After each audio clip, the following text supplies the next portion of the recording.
Bienvenidos de nuevo a Negocios Televisión, bienvenidos al repaso de las noticias del día, las noticias más importantes de las últimas horas, poniendo el foco en Israel, en la alerta terrorista que está saltando tanto en Europa como en Estados Unidos, con las declaraciones precisamente del director del FBI y también el foco puesto en el conflicto que sigue teniendo lugar en Ucrania, precisamente Ucrania que dice que ve riesgos de perder la guerra y Rusia diciendo, bueno, pues que está todavía abierta a negociar. Empezamos hablando de Israel, que ha intensificado este martes sus bombardeos sobre la segunda ciudad más grande de Gaza y sus alrededores, presionado por Estados Unidos para evitar más muertes masivas. Israel sostiene que está siendo más preciso a medida que amplía su ofensiva hacia el sur de la franja de Gaza. Los bombardeos aéreos y la ofensiva terrestre han sacado ya a 3/4 partes de sus 2,3 millones de habitantes de sus hogares.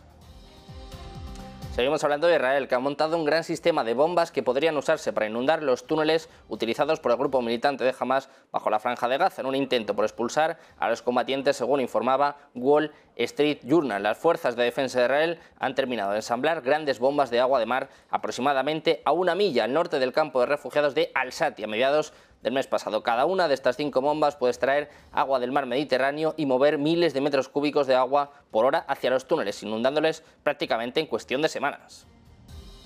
Hablamos también de la ONU, que afirma que es imposible crear zonas seguras para que los civiles huyan al interior de la franja de Gaza en medio de la campaña militar de Israel contra el grupo terrorista de Hamas. Dicen que las llamadas zonas seguras no son científicas, no son racionales, no son posibles y que cree que las autoridades son conscientes de ello. Esto es lo que apunta James Elder, portavoz de la Agencia de la ONU para la Infancia. Hablamos también de Irán. El portavoz del Ministerio de Asuntos Exteriores iraní, Nasser Kanani, ha rechazado este martes las acusaciones de Reino Unido de que estuvo involucrado en una serie de ataques yemeníes en el Mar Rojo. Dice Kanani que estas acusaciones se hacen en línea con objetivos políticos y que indican los esfuerzos de las autoridades británicas para cambiar las realidades de la región y también muestran que están influenciadas por terceros, incluyendo en este caso a Israel. Además, Kanani condena las declaraciones y acciones contraproducentes de algunos funcionarios británicos, describiéndolas como una amenaza a la paz y la estabilidad regional e internacional. Seguimos hablando de Irán, en este caso también de sus alianzas con Rusia. El ministro de Asuntos Exteriores ruso, Sergei Lavrov, ha dicho este martes a su homólogo iraní, a Hossein Amir-Abdollahian, que era importante redoblar los esfuerzos para superar el impacto de las sanciones occidentales en ambos países. Lavrov ha recibido a Abdollahian antes de una visita del presidente iraní Ebrahim Raisi, que va a tener lugar a Rusia precisamente mañana. Pendientes también de Hungría, Víctor Orbán se va a reunir con Emmanuel Macron este jueves antes de una cumbre crucial de la Unión Europea la próxima semana. El primer ministro húngaro dijo el lunes que la Unión Europea debe evitar cualquier discusión sobre la ambición de Ucrania de iniciar conversaciones de adhesión cuando se reúna el próximo martes. De hecho, fuentes del gobierno francés están apuntando a Político que el presidente francés todavía piensa que puede convencer a Orbán de que apoye la adhesión de Ucrania. Se necesita el apoyo de todos los jefes de Estados de la Unión Europea para que un país inicie conversaciones de adhesión y, como saben, Hungría no está por la labor. El foco puesto en Europa, que enfrenta un enorme riesgo de ataques terroristas durante el periodo navideño debido a las consecuencias de la guerra entre Israel y el grupo de Hamas. Esto es lo que advertía este martes el comisionado de Asuntos Internos de la Unión Europea. La advertencia se produjo mientras los investigadores franceses investigan un ataque fatal del fin de semana cerca de la Torre Eiffel en París. Están surgiendo dudas sobre la salud mental de este sospechoso que juró lealtad al grupo extremista Estado Islámico. Precisamente en esta línea, Ives Johansson alerta de ataques terroristas en Europa en Navidad. Lo escuchamos.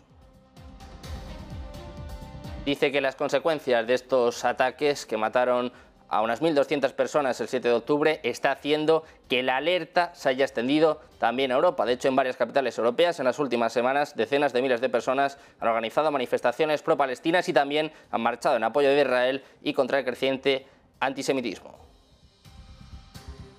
Between Israel and Hamas and the polarization it causes in our society, with the upcoming holiday season, there is a huge risk of terrorist attacks in the European Union.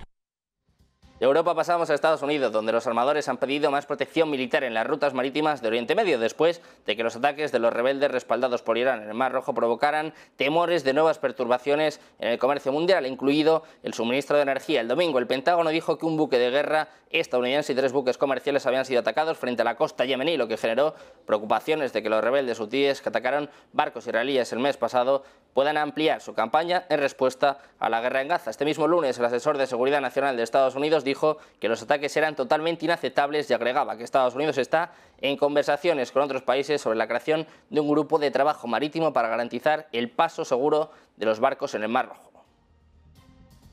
Con el foco puesto en Estados Unidos, hablamos ahora del director del FBI, de Christopher Wray. Ha testificado este martes y dice, ojo, que la amenaza terrorista que enfrenta a Estados Unidos ha alcanzado niveles sin precedentes desde el ataque del 7 de octubre contra Israel. El senador Lindsey Graham pidió, en este caso al director del FBI, que describiera la actual matriz de amenazas que enfrenta a Estados Unidos. Lo hizo en una audiencia del Comité Judicial del Senado. Ojo a lo que dice el director del FBI. Dice, yo diría que es un momento único sobre el entorno en el que nos encontramos ahora en este punto de mi carrera. Dice, aunque es cierto que ha habido algunos momentos a lo largo de los años en los que las amenazas individuales podrían haber sido mayores aquí o allá de lo que pueden ser en estos momentos, nunca he visto un momento como el actual, nunca he visto un momento en el que todas las amenazas o tantas amenazas sean elevadas exactamente al mismo tiempo. Advertencia, alerta, en Estados Unidos la amenaza terrorista ya no solo preocupa en Europa, también preocupa al FBI.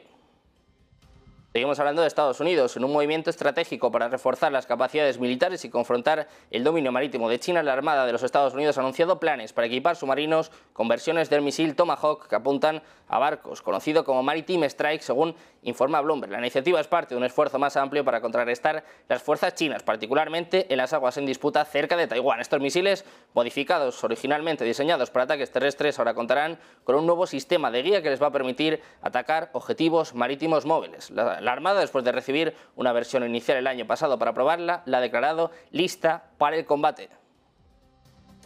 De Estados Unidos pasamos a hablar de Corea del Sur, que el suministro indirecto por parte precisamente de Corea del Sur de proyectiles de artillería de 155 milímetros para Ucrania este año ha convertido al país en un mayor proveedor de municiones para el país devastado por la guerra, según informa The Washington Post. En un artículo sobre la prolongada guerra de Rusia contra Ucrania, este diario explica los esfuerzos de Washington por conseguir municiones de Corea del Sur, cuando la producción estadounidense de proyectiles apenas superaba la 10ª parte de los 90.000 que Ucrania necesitaba al mes. La ley de Corea del Sur prohíbe el suministro de armas a zonas de guerra, pero Estados Unidos está intentando persuadir a Seúl para que proporcione estas municiones, estimando que cerca de 330.000 proyectiles de 155 milímetros podrían ser transferidos por aire y mar en 41 días desde Corea.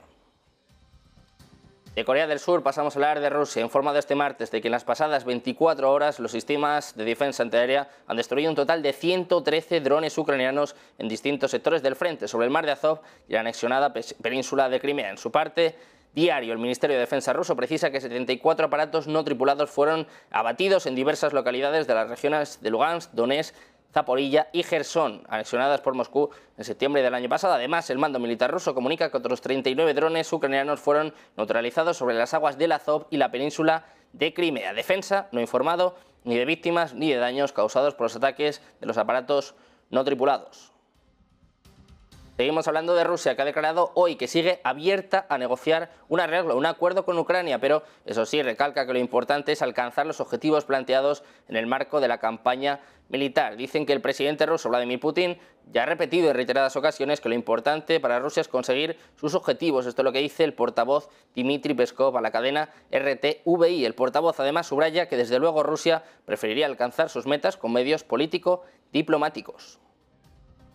Seguimos hablando de Rusia, de su presidente, de Vladimir Putin, que va a abordar este miércoles durante su viaje a Arabia Saudí y Emiratos Árabes el conflicto en Gaza, la guerra en Ucrania y las perspectivas de la cooperación en el marco de la OPEP, según ha informado hoy el asesor internacional del Kremlin, Yuri Usakov. Dice que además del palestino-israelí, que es el conflicto más candente en estos momentos, naturalmente van a debatir la marcha de la operación especial militar, que es algo inevitable. Según Usakov, será muy importante que los colegas extranjeros de Putin escuchen sus valoraciones sobre el desarrollo de la situación en Ucrania. Precisamente hablamos de Ucrania, hablamos de este conflicto, y es que Reino Unido dice que Rusia pretende tomar el control de toda la región de Donetsk este mismo invierno. Es lo que apunta el Ministerio de Defensa británico. En su último informe de inteligencia de defensa, el Ministerio está diciendo que el ejército ruso ha realizado avances progresivos en la ciudad en ruinas de Marinka durante las últimas semanas. Dice que los renovados esfuerzos de Rusia contra Marinka son parte de la ofensiva rusa de otoño, que da prioridad a extender el control de Rusia sobre las partes restantes del Oblast de Donetsk, lo que muy probablemente, según este informe, sigue siendo uno de los principales objetivos de guerra del Kremlin.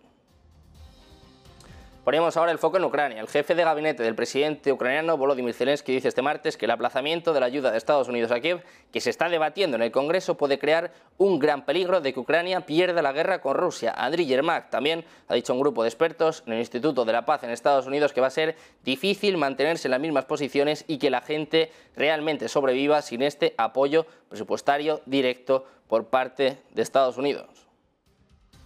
Seguimos hablando de Zelensky, hablamos de las disputas internas que siguen teniendo lugar en Ucrania. El alcalde de Kiev, Vitaly Klitschko, ha acusado al presidente ucraniano de mentir sobre cómo le está yendo a Ucrania en su guerra en curso con Rusia. Klitschko dijo durante una entrevista reciente que estaba de acuerdo con la evaluación del general Valery Zaluzhny, que decía hace apenas un mes, sobre todo, pues que el conflicto había llegado a un punto muerto. Zelensky rechazó, sin embargo, esta evaluación de Zaluzhny unos días después de que publicaran sus comentarios, diciendo que la guerra era todo menos un punto muerto y intentando desviar la situación, acusando a Vladimir Putin de que estaba tratando a sus tropas como carne y que permitía que fueran masacradas. Seguimos hablando de Ucrania. En este caso, los camioneros eslovacos han puesto fin al bloqueo del único cruce de camiones del país con Ucrania. Los transportistas se han unido a sus homólogos polacos para bloquear el puesto de control en protesta por la competencia de los ucranianos. Stanislav Skala, el jefe del sindicato de camioneros de UNAS, ha dicho a la agencia Reuters que el bloqueo había sido interrumpido después de que algunos transportistas atrapados en la cola resultaran amenazando con bloquear las carreteras cercanas al cruce, lo que cortaría el acceso a las aldeas cercanas a la frontera. Añadía que los líderes sindicales se van a reunir en la tarde de hoy para discutir nuevas acciones. La UNAS inició el viernes el bloqueo en el cruce de Visnenemeque, permitiendo solo el paso de 4 camiones por cada hora. Hablamos también de Brasil. El ejército brasileño va a enviar 20 vehículos blindados a la frontera con Venezuela ante las tensiones entre el gobierno del presidente Nicolás Maduro y Guyana en esta disputa por el control del territorio de Esequibo. El domingo, más del 95% de los votantes venezolanos aprobaron un referéndum con la anexión de esta región rica en petróleo, gas y minerales. Los vehículos blindados modelo Yaucarius saldrán de los estados de Río Grande do Sul, Mato Grosso y Paraná y tardarán cerca de un mes en llegar a Roraima, frontera con Venezuela y Guyana. El equipamiento va a estar ubicado en el cuartel del ejército en la capital Boa Vista, que se va a transformar en un regimiento de caballería con 130 soldados. La Policía Federal también ha reforzado su presencia en esta región. De hecho, el ministro de Defensa, José Mucio, ha afirmado que el operativo ya estaba planificado para combatir la minería ilegal, pero que también se podría utilizar unidades blindadas para garantizar la seguridad en esta zona. Terminamos hablando de economía, poniendo el foco en la Reserva Federal de los Estados Unidos, que está perdiendo el control de sus mensajes sobre las tasas de interés. Esto es lo que apunta un prestigioso analista que dice que, eso sí, los mercados financieros se equivocan al esperar recortes inminentes. Son las declaraciones del asesor económico jefe de Allianz, en concreto de Mohamed El-Erian, columnista de opinión de Bloomberg, que dice que la Reserva Federal bien podría tolerar una mayor inflación en lugar de empujar a la economía a la recesión para alcanzar su objetivo del 2%, pero también dijo que los inversores están reaccionando exageradamente al valorar fuertes recortes de tipos. Pendientes de toda la actualidad económica, geopolítica, pendientes del mejor análisis, una breve pausa y volvemos con la mejor programación. Volvemos con Todo es Geopolítica aquí en Negocios Televisión.